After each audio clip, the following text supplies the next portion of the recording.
Ողջույն, սիրելի հեռուստադիտողներ, եթերում Ազատ շփումն է։ Դե ինչ, այսօր Հայաստանում է գտնվում Ուրսուլա ֆոն դեր Լայենը, ով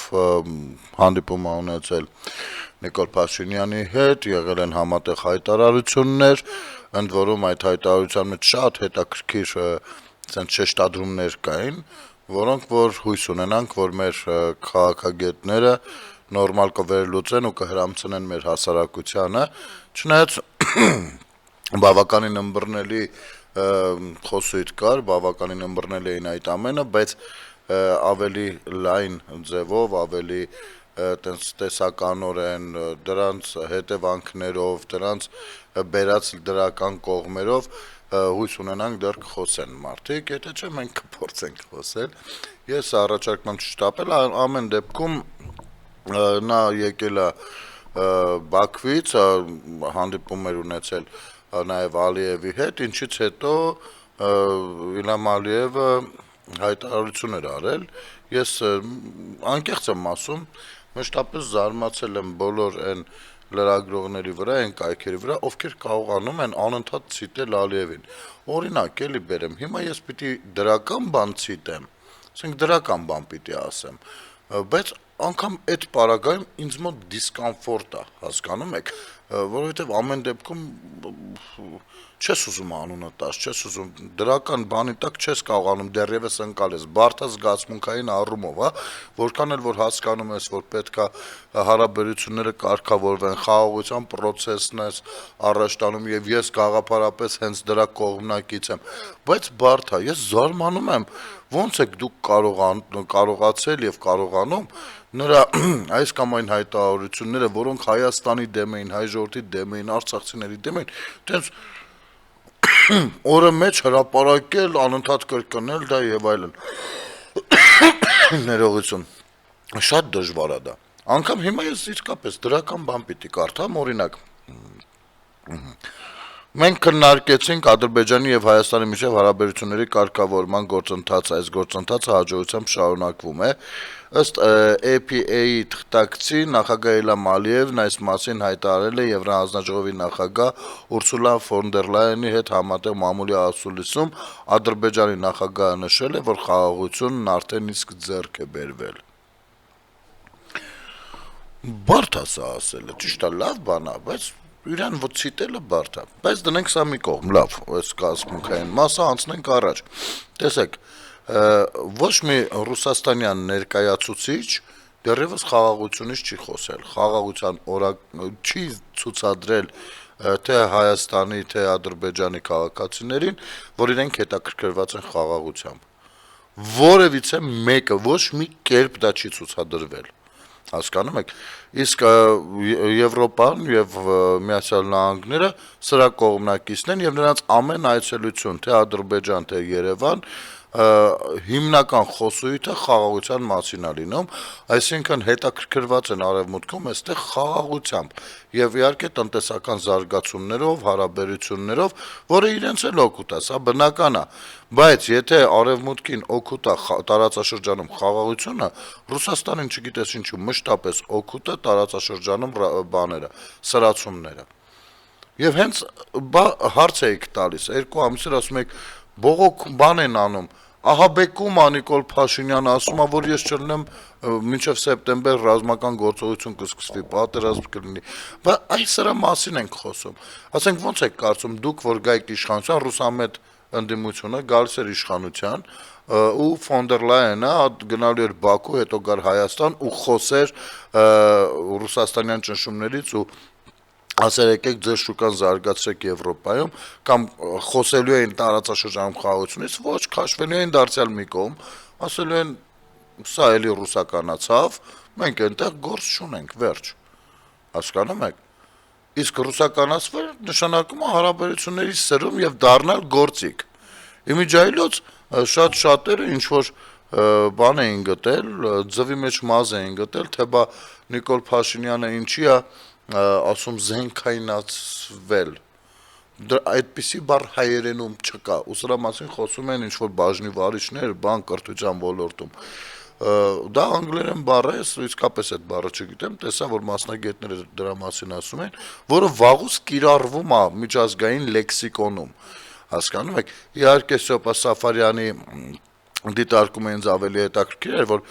զենքայնացվել տարբերակը գուցե բառացի թարգմանություն անշանակում, բայց դա նաև ունի բացասական երանգ, կարելի էր ավելի ճիշտ կլիներ, օրինակ գործի քայնացնել բառը օգտագործել։ Հիմա այս կրթության բաժնի տարբեր եսի ինչի վարիչները, որ դուրս են եկել ասում են, այդպիսի բառ չկա, այս ինչ են անում, դուք գնացեք ձեզ հարց տվեք, թե այդ բառը, որ տարիներով արդեն միջազգային լեքսիկոնում կա, ինչու հայերենով չի թարգմանվել մինչև հիմա, մասնագետները դուք եք, Այո, գործի քայնացվել եւ կարող է գործի քայնանալ այս կամ այն դրվագը, կարող է գործի քայնանալ պատմական բաները, կարող են գործի քայնանալ հազար տեսակ բաներ։ Եվ կարող է դա լինել թե դրական, թե բացասական իմաստներով գործածվել։ Այս պարագայում վարչապետը բառացիորեն այդ բառը զենքայնացնել է ասել։ Չնայած այս պարագայում դա ինչ է նշանակում։ Չենք ուզում դառնալ ուրիշի ձեռքին զենք, մյուսի դեմ։ Կամ գործիք, այդ է, բայց ինչի համար դուք չեք անդրադառնում դրան, և Իսրայելը վայ որ ճանաչեց այստեղից արձագանք չէ, այո չենք ուզում լինել գործիք Իսրայելի ձեռքին Թուրքիայի դեմ, խնդիր ունեք դրա հետ, դուք ուզում եք լինել գործիք, մենք այն հանրությունը, ովքեր որ ձայնը տվել է ժողովրդավար ուժերին, չեն ուզում, ճանաչել է, իր համար է ճանաչել, բարոյական նորմ գոյություն ունի, շատ վատ է, որ այսքան ուշ է ճանաչել մի երկիր, ով ինքը ցեղասպանության զոհ է եղել, մի ժողովուրդ, որ ինքը ցեղասպանության զոհ է եղել, անցնենք, այդ թեմային չեմ ուզում անդրադառնալ, հիմա Եվրոպան առաջարկներ է անում, Ռուսաստանը առաջարկներ չի անում, Ռուսաստանը օգտագործում է ձեզ որպես գործիք, դուք գործիքայնացվել եք Հայաստանի Հանրապետության դեմ, ինչ է նշանակում տնտեսական ճնշումներ, ճնշումներ, որ ինչ լինի, որ իրա ուզած ինչը լինի, ինքը ուրիշ երկիր է, ուրիշ պետություն է, իրավունք ունի Հայաստանի Հանրապետության ներքին գործ, չէ, դուք այնքան իրավունքներ եք տվել ժամանակին Ռուսաստանին, որ այսօր Ռուսաստանը չի էլ ընկալում ձեզ, չի ընկալում, ոնց թե սենց, հիմա օրինակ, ազգային ժողովում արտահերտ նիստը 44 թվով, 44 օրինագիծներ են ներկայացված քննարկմանը, որոնցից մեկը ընտրական օրենսգրքում փոփոխություններ անելու մասին է, որ այսուհետ դրսերից չկարողանան, երբ ուզում են գանքավյարկեն թռնեն գնան, մտահոգեց Հայաստանի Հանրապետության ճակատագրով, ուրեմն դու պիտի զգաս ուղնուծուծով, ամեն ինչով Հայաստանի ներսում, Հայաստանի կյանքը, որպեսզի դու կարողանաս adekvat ընտրություն իրականացնես։ Ուրեմն առաջարկը հետևյալն է, որ վերջին ընտրությունների վերջին 730 օրվա մեջ, այսքան վերջին 2 տարում, առնվազն 366 պլյուս օր մարդը պիտի եղած լինի Հայաստանում։ Նորմալ օրենք է։ Նայում ես ազգային ժողովում ովքեր են դեմ, նրանք ովքեր կողմ են, որ հայկական սփյուռքը մեծանա, իսկ Հայաստանի բնակչությունը կչանա։ Սրանք են մեն դեմ։ Որովհետև իրեն գիտեն, որ սփյուռքում ինչ որ բաներ կառավարում են, այո, հենց սփյուռքում, դե Ռուսաստանյան հայությանը նույնպես կառավարում են FSB-ի գծերով, վերջ, ընտրությունից ընտրություն կարող են նրանք գալ, հարցը լուծել ու գնալ։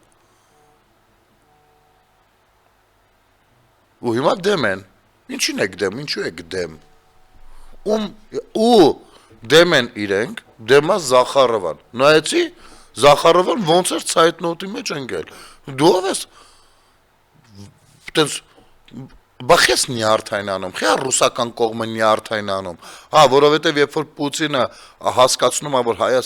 Ռուսաստանում 2 միլիոնից ավել հայ ապրում, այսքան դրանով փորձում է սպառնալ, որ իբր ինքը կարա որոշակի մեխանիզմներով այդ տեղի հայությանը գործիքայնացնի Հայաստանի ու հայկական կառավարության իշխանության դեմ, հետևաբար հայ ժողովրդի կամքի դեմ,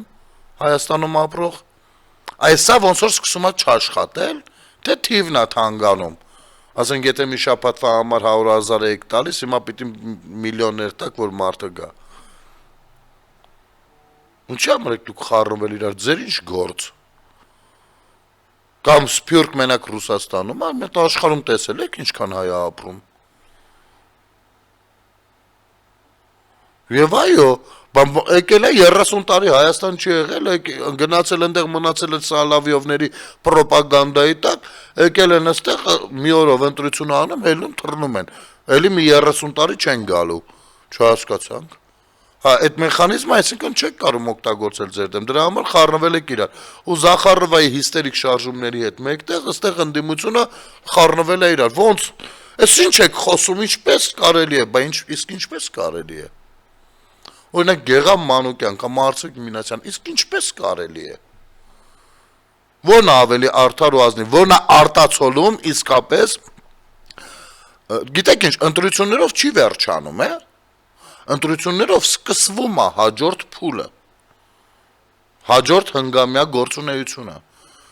Այդ քարոզարշավ բան, որ անում եք, sense բերում եք ընտրությունների օրը, որ արդյունքները եղավ, դրանով որ չթե պրծնում է ընտրությունները, այլ դրանով սկսվում է պրոցեսը։ Այսինքն, այն քաղաքացին, որը որ այդ դրանից հետո այդ 5 տարվա փուլը ապրելու է, դա հետևանքներն է լինելու այն ընտրության, որը իրականացվել է այն արդյունքների, որը որ գոյություն ունի։ Բայց այն մեկը, որ եկել է մի հատ ընտրելու թռել է, ոնց ինչու պիտի իր ձայնի շնորհիվ ես 5 տարի այդ փուլի մեջ ունենամ որոշակի դիսկոմֆորտներ, որոնք որ չեն առաջացել մեր բնակչության կամքով։ Եթե առաջացած լինեին այդպես, կհաշտվեմ դրա հետ, որովհետև շարունակում ենք ապրել այդ միջավայրում։ Ձեզ համար ի՞նչը այն չի, ես իսկապես ուզում եմ հասկանալ։ Ինչին եք հիմա դեմ քվեարկելու։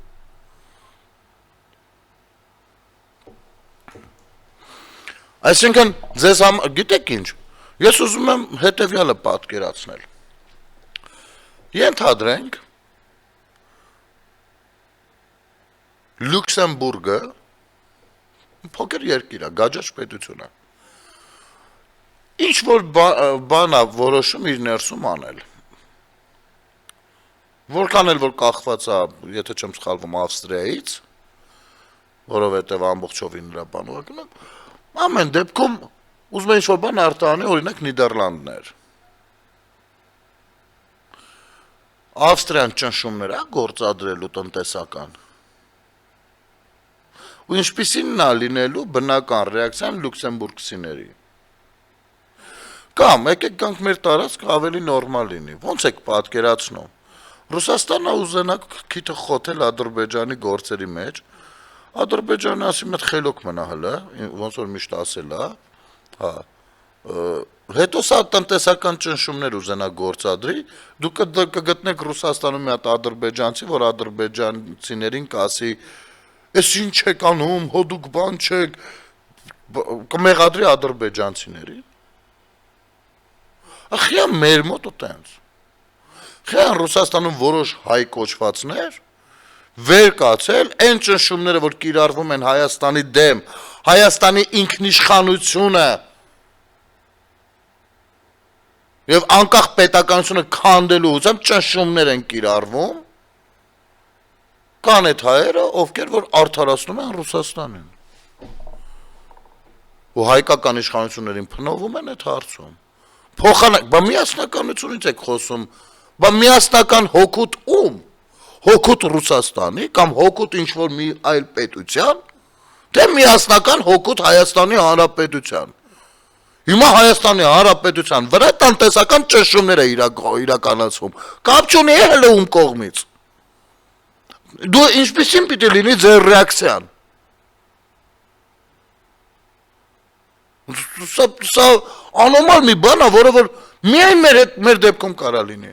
Հետո խոսում են ազգայինը, դուրս ենք եկել, Նոյան տապան ենք կառուցում, Արտուր Ասատրյանն էլ է Նոյան տապան կառուցում։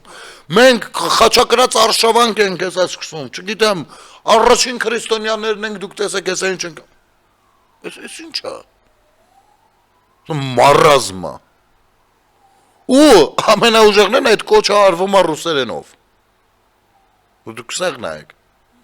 Ռուսերենով, երբ որ ցանկացած ժողովրդի մշակույթի հենքը հանդիսանում է իր մայրենի լեզուն։ Անտեսում երկրորդում են մայրենի լեզուն, բայց խոսում են հայկականությունից։ Կոչեր են անում այլ լեզուներով։ Են էլ ինչպիսի կոչեր։ Չէ, գիտեք, մարդը կարա ինչ-որ կոչ անի ռուսերենով էլ, անգլերենով էլ, իսպաներենով էլ, բայց երբ որ դու խոսում ես, քո կոչը վերաբերում է ավանդույթներին, չգիտեմ, միասնականությանը, չգիտեմ ինչ, գոնե կարելի է, եթե անգամ այդ լեզուն չգիտես, քո մայրենի լեզուն մոռացել ես այս լուսնի տակ, ինչ-որ տեղ ես գնացել ու մոռացել ես։ Ապա կարելի է գոնե տեքստը հայերեն անգիր անել։ Ամոթ է։ Ամոթ է։ Եթե իհարկե քո նպատակը խալխի մոտ բարձր գնահատական ստանալը չի։ Ցնդելու բաներ ենք տեսնում, ցնդելու բաներ։ Ասում եք գյուղմթերքը Ֆոն դեր Լայենը բառացի նոր բան է խոստացել հենա։ Եկել է բան խոստանալու։ Ասում է 99%-ը հանգիստ կարա դուրս գա մեր շուկա, մենք որոշակի լգոտաներ, թե ինչ տեսքերով եւ այլն, դա արդեն էկոնոմիկայի կամ առհասարակ տնտեսվարողները շատ ավելի հեշտ կմբռնեն առաջի տարին, որոշակի բարդություններ կլինեն, բնական է, դիվերսիֆիկացումը այդպիսի բան է։ Բայց կա ալտերնատիվ տարբերակը, որպեսզի թույլ չտանք մեր պետության ինքնիշխանության վրա որևիցե մեկը ազդի տնտեսական ճնշումներով։ Հիմա Եվրամիությունը քայլ է անում, անկախ նրանից է դու Եվրամիության հանդեպ ինչ վերաբերմունք ունես, այդ ոնց է լինում Ռուսաստանի արած քայլը փրկությունն է մեր, Եվրամիության արած քայլը սրանք թշնամի են մեզ։ Ես ռուսամետների բանով եմ էլի ասում։ Ասենք հասարակ օրինակ, այդ ոնց է որ երբ որ մեր սահմանների վրա հարձակվում են Ռուսաստանի զինվորը փախնում է, անկախ նրանից որ ինքը պարտականություններ ունի, իր պետությունը առհասարակ այդ սահմանը չի ճանաչում, բայց Եվրոպայի դիտորդը այն Սեյրան Օհանյանի բնութագրած հեռադիտակով ու գրիչով կարողանում է ավելին անի ու զեկույցներ ներկայացնի, ճնշումներ լինեն հակառակ կողմի վրա մի տիրույթում, որը ամբողջովին ռուսական ազդեցության տակ էր։ Սա համարվի փրկիչ, առանց որի կյանք չունենք, այն մյուսը համարվի խառնակիչ։ Ոնց։ Ու այսօր էլ գալ կանգնել նման կարևոր այցելության ժամանակ ինչ-որ մի պտղունձով երևի հանրապետականների կազմակերպածելի կլիներ դատելով քանակից կառավարության շենքի մոտ հավաքված միտինգավորների աղմկել բանի մասին, քաղաք հալածյալների մասին, քաղբանտարկյալների մասին։ Սոսոք եմ այդ քաղբանտարկյալի անուն տվեք։ Ասում ես ինչի ան, ասում ես ինչի համար է դատվում։ Քաղբանտարկյալը, ինչի համար է դատվում։ Ինչ-որ ոստիկանների հետ բախում հրահարելու համար, որ մտածենք թե լավ, կարող է ստեղ ոստիկանները ինչ-որ բան են գլխին սարքում։ Չէ, նայում ես, ասենք դատվում է մի քանի տարի առաջ, չգիտեմ, փողերի լվացում իրականացնելու, չգիտեմ ինչերի մեջ, որը հիմնավորած է։ Ինքն էլ ընդունել խելոք կալանավայրում նստած է։ Դատական պրոցեսը գնում է, չգիտենք դատարանը ինչ կանի։ Բայց դա կա։ Բա ոնց է ինքը դառնում քաղբանտարկյալ, եթե մի քանի տարի առաջ հսկայական փողերի լվացում, չգիտեմ ինչեր, ապօրինի բաներ, այս ինչ քաղբանտարկյալ է։ Չէ, իրանց ընկալմամբ քաղբանտարկյալը համարվում այն մարդը, ով կարա լինի հանցագործ, բայց եթե քաղաքականության մեջ է որևիցե կուսակցության անդամ է, չգիտեմ ինչա, ուրեմն ինքը կարա շարունակի իր հանցագործությունը։ Եվ գիտեք ինչ, սա տրամաբանական է։ Երբ որ նայում ես հանրապետականների, մյուսների նախկինների գործունեությունը, դա հենց այդպես էլ եղել է, մանդատը եղել է իրանց համար վահան, որպեսզի կարողանան թալանել, անձեռնմխելիություն ունենան, ինչ ուզեն անեն։ Իրանց ընկալումը դա է եղել, դրա համար ամեն հանցագործ ամեն ինչ արել է, որպեսզի մի հատ մանդատ ունենա։ Այդ ընկալումը այդպեսին է եղել։ Դրա համար այս մարդիկ չեն կարողանում ըմբռնել, որ մանդատը ժողովրդին ծառայելու համար է, ոչ թե ժողովրդին ստանալու համար։ Ու հիմա որոշել են, որ այս հանցագործները, որոնք որ անձեռնմխելիություն ունեն այն ժամանակ, որ պաշտպանված լինեն, բայց նրանք հանցագործ են, փաստորեն այդ մենտալիտետով, եթե մարդու մոտ ոչ մի բան չի զարգանում մտավոր ընդունակությունների մեջ, ուրեմն սա քաղբանտարկել է հիմա համարվում։ Կարճ դադար մեր եթերում։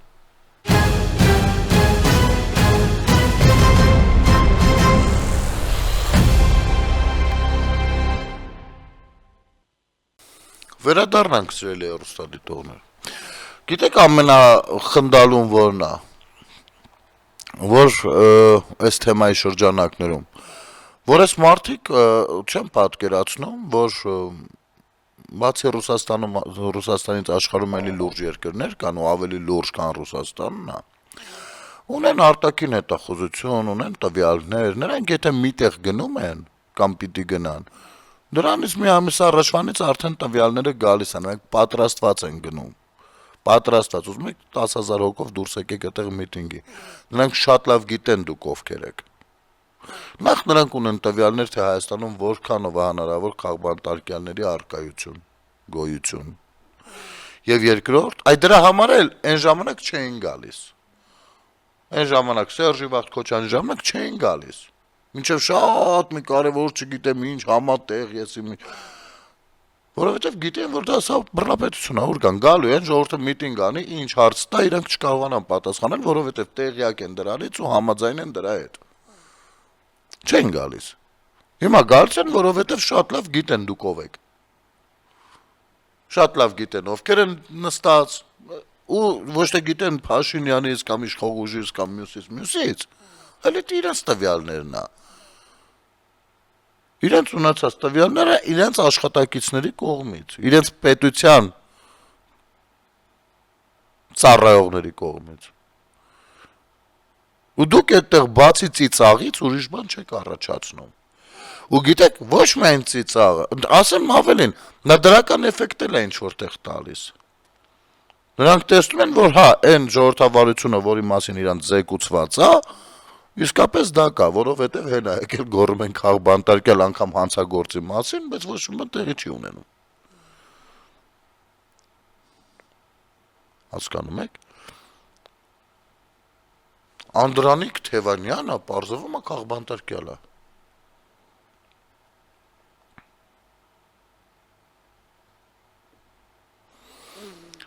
Իմիջայլոց սրա մասին մի 50 հատ են մտավորական են ստորագրել։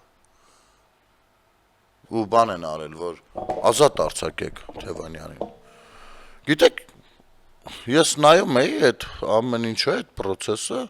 ու հիշում էի մի բան։ Մի հատ Սարխան ունեիք, Սարգսից չգիտեմ ինչան Ղարաբաղում։ Հայաստան դաշինքի անդամ։ Ով աշխատում էր երկար ժամանակ թշնամիների հետ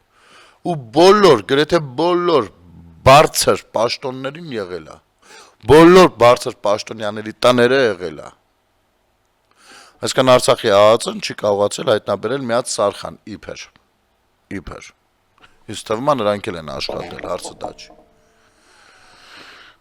Այս Սարխանը, երբ որ անունը էլա որ լրտեղ է, ու մենք հրապարակեցինք, սկսեցինք խոսել դրա մասին, նա դեռ հակադարձում էր, կնոջ հետ հանդերձ, իմիջայլոց։ Այստեղ Հայաստան դաշինքի ներկայացուցիչներ կային, ովքեր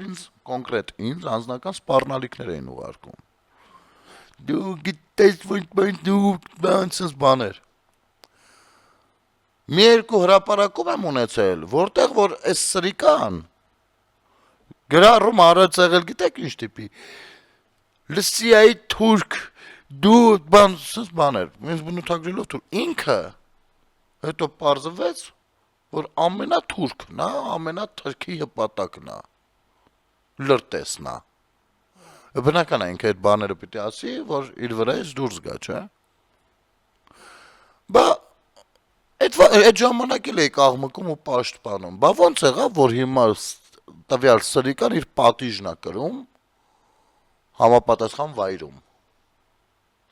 Հիմա Անդրանիկ Թևանյանի մասով գործը կա, հիմքերը կան, դատարանը կորոշի։ Դուք գիտեք ինչ, կարող եք կարծիք հայտնել, որ դուք կարծում եք, որ դա, չգիտեմ, էսա այնա, բայց դուք չեք կարող ասեք, ոչ,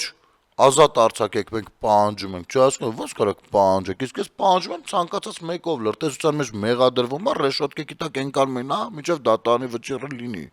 Դրանից հետո արդեն կհասկանանք։ Այսքան է ձեր մոտեցումը պետական անվտանգությանը։ Չնայած որ տեսնում ես, որ ինչ մտավորականներ են ստորագրել, արդեն ընդհանուր առմամբ պարզ է էլի լինում։ Լավ, մոտենանք մեր դատական բանին, որովհետև այս ամեն ինչը դատարանների տգիտության, ամուլության, հակաժողովրդական, հակապետական գործունեության արդյունքը։ Հիմա Հայաստանի Հանրապետության վարչապետը այս մասով արդարության ու արդարադատության վերաբերյալ ունի իր կարծիքը, որը ընթերցեմ ձեզ համար։ Հայաստանի Հանրապետության վարչապետ Նիկոլ Փաշինյանի կարծիքով Հայաստանի Հանրապետությունում արդարությունը կամ արդարադատությունը հասանելի են միայն էլիտաներին, ինչը շատ ֆունդամենտալ խնդիր է, որին պետք է առերեսվել եւ լուծումներ գտնել։ Armenpress-ի հաղորդմամբ վարչապետ Նիկոլ Փաշինյանը այս մասին խոսել է եվրոպական դատախազների երկխոսության հայկական հարթակ երկօրյա միջոցառման բացման արարողության ժամանակ ունեցած ելույթում։ Իմ կարծիքով Հայաստանի Հանրապետությունում արդարությունը կամ արդարադատությունը հասանելի են միայն էլիտաներին։ Նրանք, ովքեր ունեն փող, նրանք, ովքեր ունեն կապեր, նրանք, ովքեր ունեն մեզ համար անտեսանելի պատմություններ, եւ սա լուրջ ֆունդամենտալ խնդրեմ է։ Այդ խնդրին պետք է անդրադառնանք, չկա ուրիշ տարբերակ։ Ես կարծում եմ, որ նաեւ մենք պետք է հստակ առերեսվենք այս խնդրին։ Եթե արդարությունը, արդարադատությունը հասանելի են միայն էլիտաներին, ուրեմն դրանք ուղղակի չկան։ Ընդգծել է վարչապետ Նիկոլ Փաշինյանը։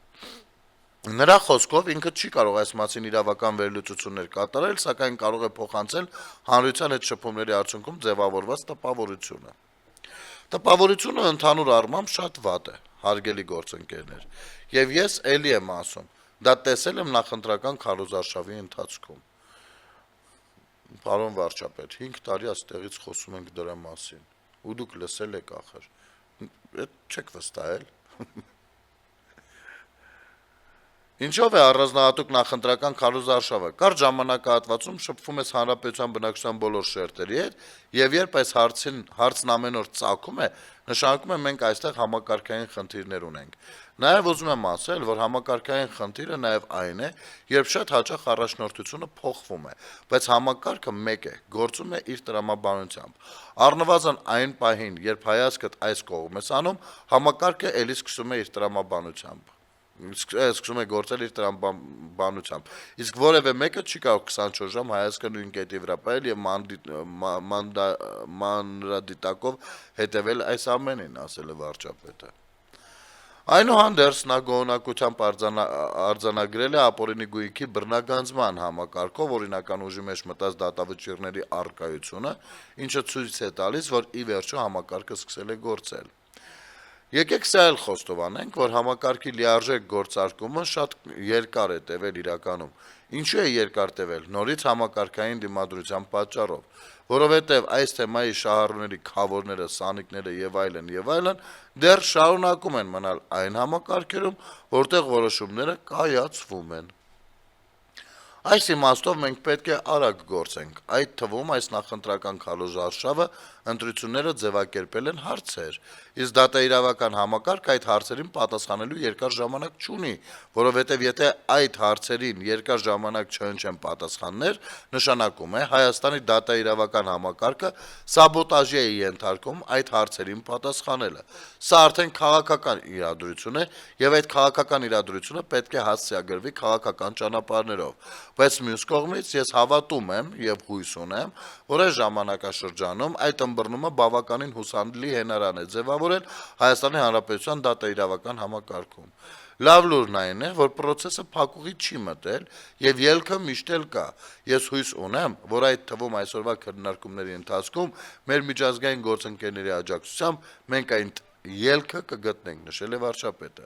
Նա շեշտել է, որ իր նշած ամեն ինչը իհարկե որևէ միլիմետրով չպետք է շեղվի Հայաստանի ստանձնած միջազգային պարտավորություններից, նա հույս է հայտնել, որ միջազգային գործընկերների հետ ոլորտային համագործակցությունն ավելի կընդլայնվի։ Պարոն վարչապետ, թույլ տվեք ձեզ ասել հետեւյալը. երբ որ մի աղմկահարույց գործ ա լինում, հետո այդ աղմկահարույց գործի գլխավոր հերոսին ճակերտավոր ասած, դատարանը բաց ա թողնում, ասենք օրինակ, չէ, դուք մի հատ հարցնում եք, չէ, այն մյուս կապերով, այս ինչ հաշիվ է, ու այնտեղ ձեզ սկսում են հեքիաթ պատմել, որ այդ գործը հա սենց կարող լիներ նաև սա։ Կարողանում են ձեզ համոզել։ Դե հիմա պատկերացրեք, առանձին վերցրած մի գործով կարողանում են ձեզ համոզել, բայց սա համատարած է, հասկանում եք, դուք այդ աղմկահարույց գործերից տեղյակ եք, քաղաքացիների վերաբերող գործերը պատկերացրեք ինչ վիճակում են գտնվում։ Անարդարացիորեն, մարդիկ կան 20-22 տարով վարչական դատարանում են։ Ոչ մարդասպանություն ա եղել, մարդասպանը թռած ա, ոչ վարչական դատարանում են։ Մարդը ջահել է եղել, մտել է դատարան, հիմի թոշակառու է։ Ու հլը պրոցեսները գնում են, հլը ինքը ֆինանսական բան ա կրում, չգիտի, հետո կհասցնի վայելի, թե չէ։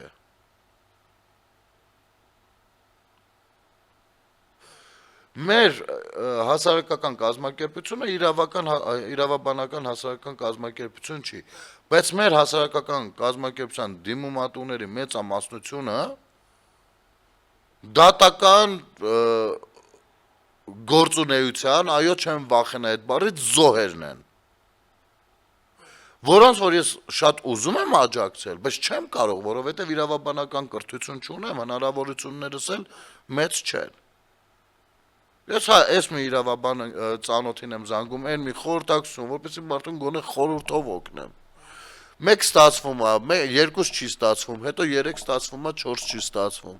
Բայց փորձում եք։ Բայց պատկերացրեք մեր ՀԿ-ն, որ իրավաբանական կառույցը ինչքան են գալիս։ Ամեն 10-ից 7-ը, 8-ը այդ հարցով է։ Դուք պատկերացրեք դատարաններում ինչա կատարվում։ Սաբոտաժը շատ մեղմ բառ է։ Հայաստանի Հանրապետության դատարաններն ու դատավորները ընդհանրական իմաստով հայ ժողովրդի պետության, արդարադատության, ընտրած ռազմավարության, կյանքի ոչ մի բանի հետ կապ չունեն։ Դա այո, դարձել է Հրայր Թովմասյանի ասած տարիներ առաջ ասած մի հատ բաստիոն, վերջին բաստիոն, որը մարտնչում է արդարադատության դեմ։ Բառացիորեն, ծաղրու ծանակի են ենթարկում ժողովրդին։ Հիմա մի հատ գործ կա, ոչիրը կա, էլ ոչ էլ ուզում եմ դիմեմ վճռաբեկ, գիտեք ինչի, որովհետև անհնար է վճռաբեկը վճիրը հանկարծ չթողնի նույնը։ Հետո պիտի մի հատ էլ դիմեմ եվրոպական դատարան, այսինքն ես հա պիտի ֆինանսական բաներ, հետո եվրոպական դատարանը անգամ եթե իմ օգտին հարցը լուծի, որը որ կլուծի, որովհետև այս տարբերակում շատ ոչ անաչառ բան է եղել։ Ոչ թե ես հաս չեմ դրա համար եմ ասում, այլ չէ, իսկապես որ բացեք նայեք տրամաբանությունը դուք էլ կհասկանաք։ Հա։ Անգամ եթե վերականգնել այդ ամեն ինչը, այն մարդը, ով որ հայցվորն է, հակառակողն է, ինքը Հայաստանում չի, Ռուսաստանում է, իսկ Ռուսաստանից մենք տեսել ենք քանի հոգի է կարողացել բերել։ Դե գնացեք ու տեր կանգնեք։ Եկեք դե արդարություն, սա իմ, ես ամենասովորական օրինակը հենց նոր բերեցի։ Հիմա, քանի որ աչքովս ընկավ մի լավ լուր, որը հրապարակել էր Տիգրան Ավինյանը, եկեք ընթերցեմ ձեզ համար, Երևանի համար հաստատվել է 650 միլիոն ԱՄՆ դոլարի ներդրումային փաթեթ։ Այս մասին սոցցանցի իր էջում հայտնել է Երևանի քաղաքապետ Տիգրան Ավինյանը։ Մենք դատարաններից շատ ենք խոսելու, դրա համար սենց համառոտ եմ կապում, Ժորժ ջան, դուք գիտեք, որ դա ինձ համար թույլ կողմ է եւ ես այստեղ ինչ խոսում եմ ավելի շատ ժողովրդի այն խոսացած հասցրած խնդիրները, որոնք որ շոշափում եմ իմ առօրյայում։ Բայց անցնենք առաջ։ Հայաստանի Հանրապետության վարչապետի գլխավորությամբ կայացած նիստի ընթացքում հաստատվել են մայրաքաղաքի համար ռազմավարական նշանակություն ունեցող 3 խոշոր ծրագրեր։ Առաջինը Հաչափնյակ մետրոյի կայարանի կառուցման ծրագիրն է, անցնում ենք գործնական փուլ, դիմելու ենք միջազգային գործընկերներին, ստանալու ենք առաջարկները եւ ընտրելու ենք այն գործընկերոջը, որի հետ հնարավոր կլինի ամենաարագը մեկնարկել ծրագրի իրականացման մրցութային գործընթացը։ Երկրորդը Երևանի մետրոպոլիտենի ամբողջական արդիականացումն է, նախատեսվում են շարժակազմի ավելացում, ռելսերի, վագոնների եւ համակարգի հիմնական ենթակառուցվածքների փոխարինում եւ թարմացում։ Երրորդը էլեկտրական ավտոբուսների ծրագիրն է, որով ավարտին ենք հասցնելու վերգետնյա հասարակական տրանսպորտում մեկնարկած լայնածավալ բարեփոխումները։ Շնորհակալություն կառավարությանը այս կարևորագույն ներդրումային փաթեթով Երևանի ցուցաբերվող նշանակալի աջակցության համար գրել է Ավինյանը։ Պարոն Ավինյան, շնորհավորում եմ, հուսամ իսկապես նպատակային կծախսվի, չնայած, որ եթե անկեղծ լինենք, ես պատրաստում էի արդեն շաբաթօրը երևի վերջնական հանգրվանի կգայի եւ կիրակի կամ երկուշաբթի օրը պատրաստվում էի լուրջ բան պատրաստել, հենց տեսանյութ ներկայացնել, հենց մետրոպոլիտենի հետ կապված, որտեղ սարսափելի վիճակ է։ Դեպոյի հետ կապված, չեմ խոսում ես, այնտեղ կան աշխատողներ, որ աշխատավարձերը բարձրացել է, կան դրական փոփոխություններ, բայց կան աշխատակիցներ, ում աշխատավարձը բավականին ցածր է, առավոտից իրիկուն թույն են շնչում, վագոնների հետ կապված խնդիրները կան, այդ սովետական այն կլինկորնա դեռ քցած, այնքան բան կա ասելու, որ էլ վերջացա։ Մի հատ կոնդիցիոներ սկիչկա ժեշտի տակ նստած, շոքին շոք, անձրևի տակ, անձրև երբ որ գարցա պարզապես անձրևի տակ են հայտնվում եւ այլն, ու թույն են շնչում։ Ճիշտն ասած, սա ընդհանրական բաներ եմ ասում, ես կարող էի շատ ավելի թիրախային խոսել, առավել եւս, երբ որ նայում եմ, որ մետրոպոլիտենի ղեկավարությունը գործակարգավարականի ժամանակ երբ որ ասում եք զեկուցեք, վերցնում է ինչ-որ բան է զեկուցում։ Տենց բան թվեր էլի, այսքան շարժակազմ դուրս եկավ, այսքան հետ գնաց մի խոսքով, սենց։ Այսքան ինչ խնդիրներ կան, ինչ է անհրաժեշտ, ինչ բաներ կան, սրա մասին ոչ մի տվյալ մենք չենք ստանում։ Որ գոնե աշխատակիցը այնտեղի զգա, որ մտահոգ են էլի իր մասին, որ դրա մասին էլ խոսակցություն կա էլի։ Ինչ որ մի օր կարող է ինչ որ բան փոխվի։